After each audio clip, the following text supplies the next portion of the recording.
Welcome to Healthcare APPtitude, where healthcare's thought leaders will examine ways to address the rising costs of care in America. We'll also examine how the latest advances in mobile apps are helping hospitals and health systems bend the cost curve and improve patient engagement. Welcome to Healthcare APPtitude. I'm Tom Testa. 2020 was a year many will find hard to forget, one during which we witnessed a pandemic bringing many industries to the brink. But the healthcare sector in particular was certainly impacted in ways which will forever change how healthcare is delivered, and in some ways it never even expected. During today's show, we're going to discuss how the healthcare sector can continue to evolve and innovate for a post-COVID world. I'm joined today by Bruce Kennedy, VP of Marketing, Public Relations, and Customer Success at MobileSmith Health. Thanks for joining me, Bruce. Good to be with you in 2021, Tom. 2020 was quite the year. I think we're all ready to turn the page, but I don't know, there might not be a lot of differences as we turn that calendar. Yeah, you kind of hit the nail on the head there. I think there's a good portion of 2021 that's going to feel and look a lot like 2020, certain parts of 2020. And I think that is going to be the ongoing balancing act that a majority of hospitals are going to have to deal with. I think one of the challenges that hospitals faced moving into 2020 pre-COVID was this exhaustive attempt to meet triple aim standards, be able to improve quality of care delivery while decreasing costs, adding value. And for many hospitals, that meant, how do I balance my aging physical plant of, X number of beds that are costly on a number of fronts with shifting more of our care delivery modeling or implementation to outpatient or ambulatory environments. And that's where a lot of energy was focused, whether it was on staff utilization, care design efficiency or design, even down to the decisions that were being made around digital health products that were being brought on prior to 2020. So that was where most of the energy in 2019 was focused prior to COVID. And then COVID hit, and it became quite apparent very quickly that the things that we were doing in 2019 to deal with cost and quality were now hurting us in dealing with COVID, because we were down beds, we were down in terms of number of nurses, we were down in terms of inpatient equipment that was needed to support COVID diagnosed patients. And so it's as if that whole universal balancing act was, well, wait a second, you thought you were going to take all these beds away and all these services away on the inpatient side. COVID hit, and all of a sudden we needed to repopulate them. And it's much easier to wind down in some case than it is to wind back up again. And, you now see the impact of that moving into 2021, where a lot of hospitals are still struggling to get their elective surgery volumes back up and running again. They're dealing with challenges around consumer or patient confidence to come into the hospital and receive services. So there's a lot on the table for hospitals in 2021. Right. And as of the recording of this show, and you and I discussed off the air, how, this is looking a lot where we are right now as it was, say, March, April of last year. It's certainly we're in, another surge, another wave, and that's really impacting things, unlike maybe, let's say, the summer or early fall of last year. Well, as we've talked to hospitals across the country, their response to that has been, it does seem similar from the initial volume spikes, but we know how to deal with them a little bit better now, right? We have more reliable therapeutics to be able to keep patients alive, quite frankly. Right. We're decreasing the number of days COVID patients spend in the hospital from, let's say, on average 4 days now down to 1 to 2 days. So there have been strides made in managing COVID patients that allow hospitals to better balance in 2021, but that still does not necessarily make it fundamentally easier for these hospitals to deliver services during the spike. So you're still seeing some of the ICU overcapacity challenges. You're still certainly seeing hospitals that have experienced less chronic condition patient management. So patients are still staying home or opting to stay home as opposed to come into the ER or come in to see their physicians. And that's a big problem. That's an ongoing chronic problem that we've got to figure out how to deal with in 2021. And I definitely want to get into the impacts of digital health technology in the year ahead. But you mentioned how we're in a better position. I think there were some really good lessons learned for the healthcare industry in 2020. You joined your friend Luke Popish of South Shore Hospital last year to talk about some of these lessons learned. And I think there are probably some valuable things that will carry over from that to the year ahead. Oh, absolutely. I mean, when you look at the year ahead, I think there's some really specific challenges that have to be confronted, right? I think the first one is, and they seem to fall into two buckets. The first one is going to be financial, and that's a big one, right? The second is operational. And so if you look at the hospital sector in 2020 from those two perspectives, you look at, okay, so what are we talking about financially here? Well, we know that hospitals were hurt financially, hurt very badly financially last year by having to, a combination of two things, right? The first one, having to really staff up and go beyond their current staffing complements to be able to support their COVID patient volumes, right? So you had that expenditure of massive amounts of resources and dollars, right, to be able to handle COVID patients. And then simultaneously, you also had a precipitous drop in your elective surgery volume where you're likely pulling in 60 to 70% of your hospital's revenue, right? So those two things happening were like a double hit simultaneously that you just couldn't recover from, right? So now you look at 2021, you go, well, financially, what's the plan? Well, financially, it's still up in the air because most hospitals who had major COVID outbreaks or dealt with major COVID outbreaks have to rely upon some level of federal funding to make 2021 viable for them financially, some even to survive. So, the hope that the CARES Act is going to be revived or refunded in 2021 is now what a number of hospital leaders or decision makers are looking at. And so it's almost as if trying to plan 2021 with both hands tied behind your back in terms of making investments or decisions because you don't know where you're going to be financially this year. And I can tell you from working in the space for so long, every CFO of every hospital right now is working on like 4 different scenarios. One is doomsday, which means no money comes in, no elective surgeries, no true elective surgery restart, and a continued chronic COVID patient kind of volume. That's the low end, all the way to, hey, we see a dramatic shift in our ability to get elective surgeries back up and running again, combined with CARES Act funding, and everything looks hunky-dory. And so there are probably 4 levels in between those two scenarios. And so you could imagine that, the Excel sheets are flying back and forth pretty feverishly in most hospitals these days. Right. So there's the big financial impact or hit. Now look at operationally what's going on, right? So operationally, COVID has been both a bane and a boon, right? So, for many years, I think we talked about it with one of our prior guests about kind of the digital healthcare landscape and its future. And so look, you aren't going to find many hospitals that did not have some type of digital health transformation plan in place somewhere, right? It's debatable or it's, depending upon how far along they were with it, depended upon a lot of things like their current resources, current staffing, all those good things that determine how a strategic plan moves forward in a hospital. But for the most part, these plans were on paper and some of it was in motion or being developed.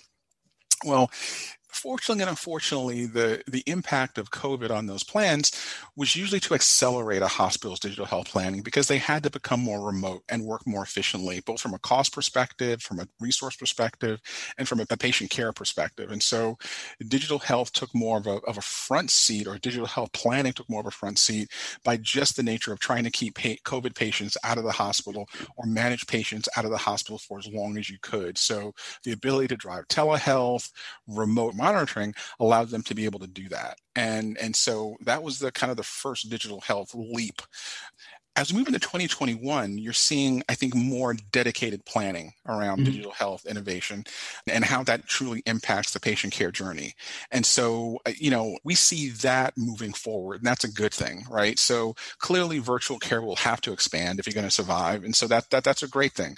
Now, with that comes some risks. When you expand virtual care at this level, at this pace, you always raise the risk of care quality, right? Yeah. And when you begin to raise the risk of care quality, you begin to raise the spectrum of malpractice activity. So, once again, there's always a yin and a yang with these things.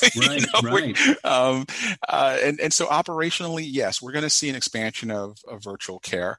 We're also going to see an environment where because we're now looking at virtual care as a major means of delivering care, you're going to find consumers even more in the driver's seat. Now, they may not realize this, but consumers will now have more options, not in just terms of how they engage care, but with whom they engage care, because engaging care should be easier. So now think of it from the perspective of, as opposed to always being beholden or tied to your hospital home or your hospital in your region or area, you now have the opportunity to engage services remotely from any number of sources.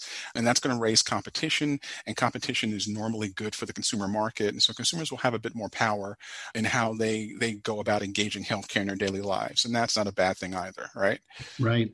Bruce, you're talking about patient access and patient satisfaction and the consumer experience. And also, the federal agencies are also doing their part to move that along too, like CMS, which is implementing new rules and mandates coming soon to prior auth and other patient access rules, which is also potentially going to be impacting the mobile to digital health space as well. So I think that's something that not so much is forcing the hand, but I think a lot of people are going to have to get on board with that in 2021. Absolutely, Tom. So, one of the, I hate to keep focusing on 2021 from the prism of COVID, right, but it's almost impossible not to a certain degree because of its impact on healthcare delivery. But one of the other impact points of COVID is that it put a stark light, a focus on disparities in care. Not just disparities in care, but disparities in health, right? When you look at the numbers of Black and Latino folks that are more susceptible to COVID because of their lifestyle, because of where they live, because of what they eat, because of how little they exercise and their overall access to care, you realize that, we have had a massive problem with disparities long before COVID. What COVID did, once again, unfortunately so, is that it put a stark light on how quickly the deaths of minority patients were outpacing the deaths of non-minority patients, right? And so there was a lot of attention brought to it early on, and every once in a while now media still, puts it up on a pedestal, less so than it used to, unfortunately. But what that all gets to is really that whole body of work around social determinants of health, right? That we have talked about social determinants of health for a long time as it relates to disparities and care delivery, and even how it relates to disparities in terms of clinical trial development, right? One of the things that has always been dirty little secret of clinical trials is that a lot of the drugs that we use are disproportionately tested against white men and women versus Black men and women and Latino men and women. And so that has been a thing for quite a while now that needs to be improved, right? So, when you talk about social determinants of health, with that spotlight on it, you're now seeing industry step into that space. CMS is doing their job as well, but now you're seeing these partnerships between Epic Health and Lyft, where they're working collaboratively to make sure that everyone who needs to get to the hospital or to a doctor's office has a free ride to get there. And when you start creating those kind of public-private programs, you also begin to have real-time data being cultivated, right? You're able to do a little more with, okay, we've now provided you with a free lift. Tell us a little bit more during this ride. Quickly fill out this mobile, questionnaire about certain conditions you're dealing with, right? And so that becomes part of the data stream, and that gives us intelligence on how to improve care in areas that were formerly looked at in a very disparate way. And so that's going to continue. And once again, that is an unfortunate positive byproduct of how we have had to deal with and approach COVID in 2020. Right. Well, you talked about the underserved populations, things like that as well. But how about the impact on urban care as well, and those in more urban and also those in rural, as a matter of fact? So we can take it from either side, but urban environments, but also those in some of the more rural communities. Well, what's interesting is that in terms of access to care, what you're finding is that you have both, you talk about, nutritional deserts, right? Mm-hmm. Where in a big city like New York, you'll walk into a Right. supermarket in some communities and you'll find that the fruit and vegetable section is, 1/4 the size of, the fruit and vegetable section in other stores and in different neighborhoods. And Sure. so, the same thing exists in healthcare in cities and in rural areas. You will find that in some rural areas, there's been such a focus on improving levels of care and access that some rural areas perform better than some urban and metro areas do in Mm-hmm. terms of care, right? Care delivery. So Right. it really is how the states have funded hospitals and healthcare research to really look at, okay, where are our weaknesses in our state or our city, and how do we shore them up? So in states that have taken this on as a real mandate, you find that, yeah, they've been able to improve their access to care, Right. juxtaposed against New York City, where, if anybody who's been to Manhattan or any one of the boroughs will realize you can pretty much, throw a stick and hit a hospital. And so, the reality is, though, is that what we experienced during COVID was people still didn't have access to care. People were still in New York City dying in their homes, or That's people right. didn't know what to do or how to access their care. So I think part of it is a genuine access of care issue. The other part of it is a communication of access. I mean, you can have all the beds and care available, but if you're not appropriately engaging your patients or engaging the community, it's almost as if it doesn't exist. And that's the world we lived in for a while. I mean, I could remember times, my experiences where we would launch a new cancer center, or we would launch a new GI center, or launch a new women's health center, Mm-hmm. and go, wow, why doesn't anybody come? They have all this, they have the newest equipment, innovative techniques, doctors having some really great solutions to Sure. major diagnoses. And, the issue was on us. It was, hey, not only did the patients not know how to access this care when they needed it, but we had doctors in the community who didn't know how to appropriately refer to this new care. And so part of the patient engagement dynamic along the patient's journey should be really focused on, or needs to be really focused on, how are you communicating the access of care in your communities? And so from that perspective, Tom, it's not the type of community that matters, that's rural, urban, metro. Sure. It really falls on what vehicles are you using to reach these audiences. And what's changed, I'm going to take this back to an old trope. What's changed is that everybody's mobile now, whether you're in an urban, rural, or even a metro environment, everybody has a mobile device of some sort. And so now the playing field in terms of communication access is equalized. The question now becomes, what tools are we using to pump into this mobile space that allow patients to make better decisions, that allow doctors to communicate better with their patients, and for there to be a true shared decision-making environment? And I think that's how you begin to address the various disparities that are out there, and how you really get at dealing with some of the social determinants of health, because now you're not just using mobile to guide that patient, navigate that patient to care, you're also using mobile devices to educate that patient on better ways to manage their chronic conditions, or better access points to access care specific to their needs. And so you're now creating a more personalized experience for their patient engagement that they're going to be more responsive to, because it's not a catch-all. This is designed for me. This messaging is for me because this hospital or this health system knows me, and they know my history of diagnoses, and they can literally prescribe information to me that's going to be helpful. And a more educated patient, it ultimately just means better things for a hospital's bottom line, et cetera. Absolutely. Some of the roles I've been in hospitals, we would actively coach consumers on what questions to ask their doctors. Right. And part of the dynamic of dealing with disparities is training patients. It's going to sound horrible. Training patients to ask the right questions of their doctor. And it then becomes a real shared decision, right? You can't have a shared decision making experience around healthcare if the information and questions are only going one way. Right.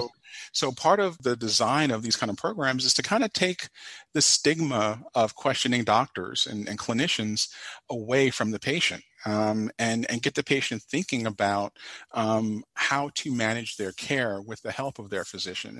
And in a real way, it goes back to that ideology of empowering the patient. And I know that's become a big catch-all, but the genesis of that was always, hey, listen, let's make sure that we give the patient enough relevant information so that they can make better decisions about their health, engage their health provider with more questions or relevant questions and collaboratively develop a health plan that's going to be successful. And we're still doing that. We're still finding better ways to do it. And I think it's an ongoing process. We'll always be focused on ways to improve how we engage patients, even beyond mobile. You're listening to Healthcare Aptitude on Healthcare Now Radio, and I'm Tom Testa. In today's episode, I'm joined by Bruce Kennedy, VP of Marketing, Public Relations, and Customer Success at MobileSmith Health. And we're exploring ways the healthcare sector can continue to evolve and innovate for a post-COVID world. Now, Bruce, one area that's kind of light at the end of the tunnel here, I want to talk about vaccination planning and advocacy and the role digital health resources will have in that. It'd kind of be remiss if we didn't talk about that. Oh, absolutely. That's a big one, too. Right. So let's jump into this from the perspective of trying to get back to business as normal, right? Mm-hmm. And the hospitals we work with that are focused on now transitioning from a heavy focus on COVID treatment are now moving to COVID vaccinations. And there is a world of structure around those vaccinations, even though it doesn't seem so from the outside in. Right, yeah. Right. Unfortunately. Yeah. But part of that involves, once again, patient engagement, right? Yeah. So before you can get a vaccine, you have to prove that you are COVID free. You have to have a COVID negative test within 3 days of your vaccination. And so once you begin to put requirements on, let's say, a procedure, let's look at vaccines as a procedure. There are certain requirements you have to meet before you can have that vaccine procedure, that vaccine shot. And one of them is you've got to come to the hospital with a COVID negative proof. And so, it's amazing how quickly that could become a barrier to care, right? And so what you're seeing now are digital tools, mobile technology that helps that patient get prepared for their vaccination simply by pushing out to them notifications, reminders that say, hey, your vaccination is coming up in 3 days. Remember, you have to have gone to one of these 5 approved COVID testing centers and gotten your test. Got to provide proof of your negative status so you can either take a picture of it with your phone or bring it in. And so just that whole process of, okay, get you to the vaccine, it has steps involved with it that most people don't realize. It's not that you just drive up and get a shot. There are some steps before that happens. And then afterward, right? So that point afterward of having your vaccine shot, the intelligence gathering doesn't stop at the vaccine shot, right? Well, first of all, at this point, all the vaccines that are authorized for use require 2 shots. That's right. So you got to have that second shot scheduled, but there's also data around your reaction that hospitals should be collecting post your shot. So you get the shot, and then there should be some interaction between you and the hospital as to how you're feeling, how you're doing, what your responses have been. And once again, so now you have this scenario where there's a pre-vaccine set of requirements and tasks, and there's a post-vaccine set of requirements and tasks. And right now, not many hospitals are staffed to be able to do that effectively, just with human beings. And so that's where technology steps in and says, okay, we can automate some of this process, or you can make this process easy. Even something like, the simplicity of distributing a vaccine has a lot of pitfalls, right? And we've spoken to a number of hospitals who are just so burdened with trying to get the vaccine in and get the vaccine delivered to their patients that they're in some ways not able to do a lot of the post-vaccine shot intelligence gathering. So there are ways that technology can help always support the process of care delivery, even if it's something as simple as someone getting a vaccine. And then I also think too, Bruce, there's no secret there are certainly controversies surrounding vaccinations, right? So I think educating people on vaccines in general and being vaccinated, whether it's pointing them to CDC website or whatever, but I also think if you agree, education is going to play a big role here through mobile applications. Yeah, and I think, you and I have been in media for a while, so I'm not going to down media, but part of that education dynamic, it also involves how media is utilized and what media is focused on. Okay. And I say that only because before we jumped on, there was a ticker that ran across CNN, I believe, that said that there was a congressperson who had gotten vaccinated twice and this week went COVID positive. Most of these drugs have touted a 90% success rate, 95% and up. Right, So you could say, well, maybe that congressperson was in that 5%. That wasn't going to be effective. But what's going to happen is that you see 2 types of stories come out of media around COVID that I find are somewhat not misleading, but lean in the direction of more of a negative slant. The first one is the number of people who tend to get pointed out if they have contracted COVID twice, right? Mm-hmm. So you see those stories kind of spool up. Once again, I think that probably puts a false narrative into the consumer market or patient market. And then you'll probably see additional stories that focus on people who have gotten both shots of their vaccine but still contracted COVID after that.